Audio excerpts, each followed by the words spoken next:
আইবুড়ো ভাতের দিন বাবু বলছে না 9:30 10টা বলতো ঘরের ভেতরে চিঠি লাগে বসে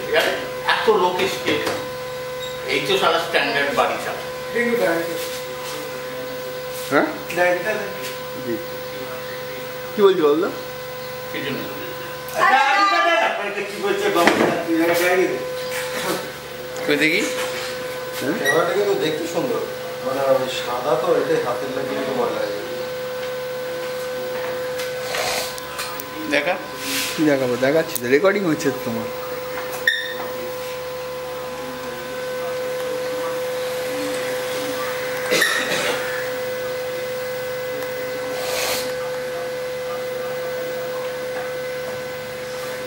বুঝলেন না লোকের একটা ছাগল কিনলো সে ছাগল দিয়ে লাঙল চাষ করছে